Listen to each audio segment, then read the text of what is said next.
everyone and welcome to another video. Today I'm going to be talking about all the books I read in the month of April. I read 12 books in April, so I had a really great reading month, so let's just get on into it so it's not too long. The first book I read in the month of April was The Shadows Between Us by Trisha Levenseller. This follows a girl named Alessandra who has a perfect plan to gain power in her life, and that is to woo the Shadow King, marry him, and then kill him so she can be the queen and take over the kingdom for herself.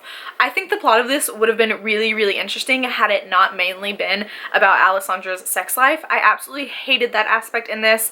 I really do love the Shadow King and I wish we could see more about him, his kingdom, the world. All of that would have been really fascinating, but unfortunately this book was mainly about Alessandra's sex life and I just don't care. I'm not interested in reading books like that, so I gave it 3 stars, mainly because the world is fascinating. Unfortunately, it was not executed well in my opinion. The next book I read was The Vanishing Deep by Astrid Schulte. I buddy read this with Katie from Katie's Book Nook. We had such a great time reading it and I really love this book. So it's set 500 years in the future and the world has been flooded with water, and so they live in a world of water basically, and in this world you can bring someone dead back for 24 hours so you can get closure and say goodbye to them. So we follow 17-year-old Tempest, whose sister has died, so she has saved money so she can bring her sister back because her sister has a secret about their parents' death and Tempest really wants to know what that secret is and how she was involved. And of course there's more to it than Tempest knows, and so they try to escape so she can find the truth out about their parents.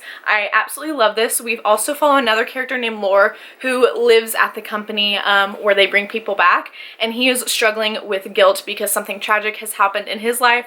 I really love the topic of grief in this book. It was really fascinating. I also really loved the world in this book. I think it was detailed perfectly and it was really cool how sciencey it was. I'm not a science person, but I thought it was really fascinating. This is also a 24-hour story and I absolutely love 24-hour stories, so I give this one 5 out of 5 stars. The next book I read was Bloodlines by Rochelle Mead. This is book 1 in the Bloodlines series, which is a spin-off to the Vampire Academy series, and I am loving being back in this world. So this follows 2 characters, Sydney Sage and Adrian Ivashkov, and they are obviously really big characters in the Vampire Academy series, so if you haven't read that, I would recommend you reading Vampire Academy before picking this up, just so you can get to know the characters more.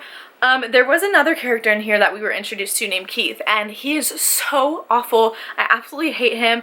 It gets resolved, and like we find out like why he's a terrible person, but he's just so annoying throughout the whole book and I like could not stand him. But then everything, you know, it's a book, everything comes back together in the end. But there is a really questionable age gap in here, and Rochelle Mead really likes her questionable age gaps because in Vampire Academy there's also one, and so I docked a star for that. It does get resolved, but still the fact that it was brought up is kind of strange, but I gave it 4 out of 5 stars. And the next 4 books I have to talk about I read for the stay-at-home reading rush. So the first book I read was By the Book by Amanda Sellett. This is an art copy. It comes out in May, so look forward to it. It was really fun. I also read this one with Katie and we had such a great time. So this follows a girl named Mary who has grown up on classic literature, especially like romance, Jane Austen, all that stuff. She really loves it. So when she starts a new school, she decides to kind of classify people and live her life as if it was a classic literature novel, which was really fun. I don't like classics, so I don't plan on reading all these big famous classics, so it was really fun to like read about them in this book and finally find out what they're all about. So if you don't want to be spoiled for classics, you probably shouldn't pick this one up because it does spoil you for like everything, but I was fine with that just because I don't plan on reading those books, so it was fun because I finally know what they're about. But also the writing in here was really cool because some of the words were classic words that you would see in classic novels, which was really fun. However, the romance in here I wasn't a huge fan of. I felt like there should have been more interaction with them before they started liking each other and like falling in love and all that stuff, so I would have loved to see more interaction between them, but I thought it was really cute. I also loved the friendship in here between all the girls. I thought it was really fun.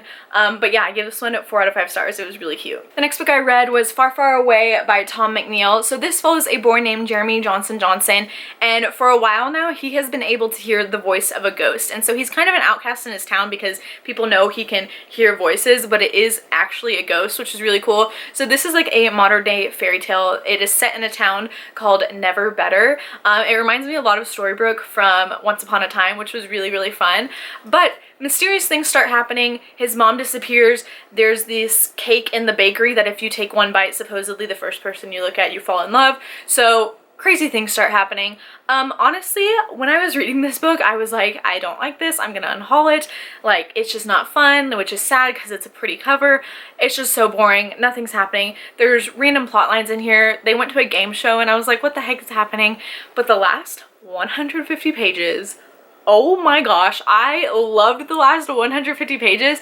Something crazy goes down finally, like the moment I had all been waiting for goes down, and I was really, really excited. So I definitely love the last 150 pages. It definitely picked up, so I ended up giving it 3 out of 5 stars because of the end, and I will be keeping this book. The next book I read was Happiness Volume 1 by Shuzo Oshimi, and this is obviously a manga. So this follows a boy named Makoto, where he is walking out one night because he has to go return a DVD, and he is attacked by a vampire. So yes, this is a manga series about vampires, and I am so obsessed with it. I love vampires. If you don't know, they are my favorite. I have been obsessed with them since I was 13.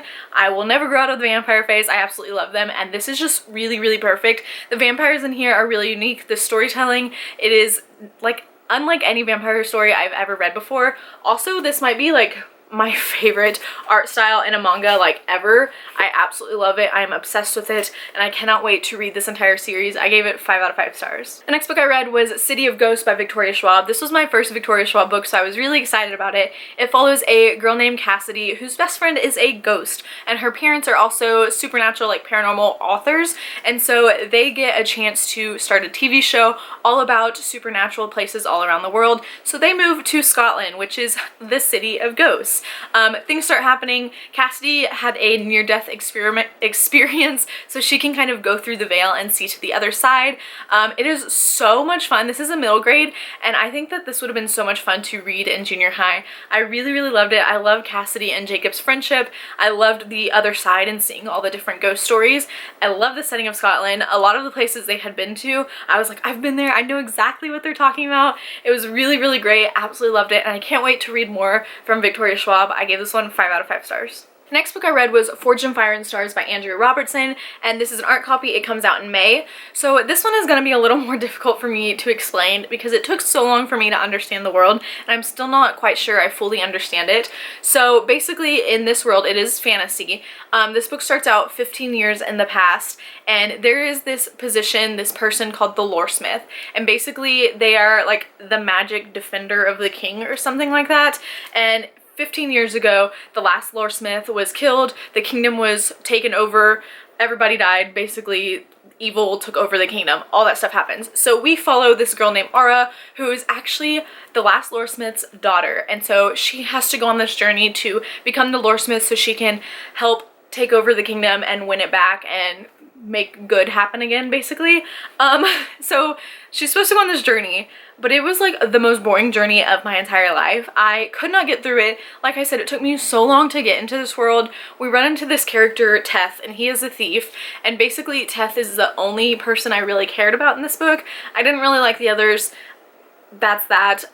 But this is another one of those where the last 100 pages, it got really good. And I was like, I really like the journey they're on now. I really like the obstacles and the tasks they have to overcome to prove that she can be the Loresmith. And then the way that this ended, I was like, oh my gosh, I definitely saw it coming, but I need to know what happens next because of the way it ended. But I still give it 3 out of 5 stars. I'm not sure if I'll ever continue, but maybe just because of how it ended. I don't know, we'll see. The next book I read was City of Heavenly Fire by Cassandra Clare. This is a reread for me. This is the 6th and final book in the Immortal Instrument series. I loved reading this series. I am rereading all of Cassandra Clare's books, and I'm absolutely loving it. So obviously this book is massive, but not once does it feel like it's longer than necessary. There's always constantly something going on, and you always want to turn the next page to see what's happening. I absolutely love it, and the epilogue in this gets me every single time. I sob so hard every time. But I absolutely love it, and I gave it 5 out of 5 stars. The next book I read was The 100 by Cass Morgan. This is book 1 in the 100 series, and this is a reread for me. I first read this first book in 2016, but I never continued, so I reread this one so I could finally continue. So this is kind of a sci-fi dystopian. It is set in the future. There was a nuclear war on Earth, and so now everybody lives up in space, but something is happening on their spaceship, so they send 100 criminals down to Earth to see if it is habitable and they can all live down there again. Basically, everybody, this is gonna be unpopular opinion, but as of this first book, I ship Clark and Wells, and I know that Bellarke is like the main ship in this story, but Clark and Wells are where it's at. I'm a sucker for past loves. I really like all the characters. This is a multiple point of view story, and I love multiple point of view stories. It's so much fun. The chapters are short. I also really love short chapters. I love seeing like how they react to Earth. There's also like more to it than they think, which is a lot of fun, and it's really interesting because basically they're all criminals, so seeing them interact is fun. I also love dystopians. I'm a sucker for that, so I gave this one 4 out of 5 stars. The next book I read was Wicked Saints by Emily A. Duncan. I buddy read this with Issa from Throne of Pages. Go check her out. We had so much fun reading this. I literally loved it so much. The thing is, going through this book, I was like, this book is okay, nothing special. I don't even know if I'll read the sequel. Okay. Oh my gosh, I have never been so mad at a book in my entire life, but like mad in a good way, mad in the way that you need to pick up the sequel right away because of the way it ends. Oh my gosh, I haven't even told you what this is about. So this is like a Russian, Polish inspired world. We follow this main girl, I don't even remember her name. What the heck? Nadia, of course it's Nadia, and she can basically speak to all the gods, and they're in like this war with the Trinavians who are blood mages, and so they use blood magic. So trigger warning for cutting, they cut to use blood magic, so just be aware of that. So we also follow Seraphim, who is the high prince of the Trinavians, which is the bad guys in this story. I honestly can't even tell you who's bad anymore, but at the beginning of this, Seraphim, I was just like, he's kind of boring, don't really like him. At the end of this, Seraphim is literally the only man. Like, love him. Chef's kiss, like, love Seraphim. The way that this ended, I can't tell you anything because spoilers, but I need to pick up the second one right away. I'm really, really excited to see what happens because this is too much. My heart, like, shattered, broke. I'm angry, I'm mad, like, it was crazy. I finished this before Issa did, and she was texting me, and I had to like lie through my teeth because I couldn't let her know what had happened. But basically, I gave this one 4 out of 5 stars, and I definitely will be reading the sequel. And finally, the last book I read in the month of April was Happiness Volume 2 by Shuzo Oshimi. This is obviously the second one in the Happiness manga series, and just once again, look at this cover. Like, I'm completely obsessed, and this one we got more vampire action, so that was wonderful, and I gave this one 5 out of 5 stars as well. Okay, so those are all the books that I read in the month of April. Let me know your favorite book that you read. I would love to know, and that is it for this video. Thank you so much for watching. As always, all my social media links will be down below, and I'll see you next time. Bye!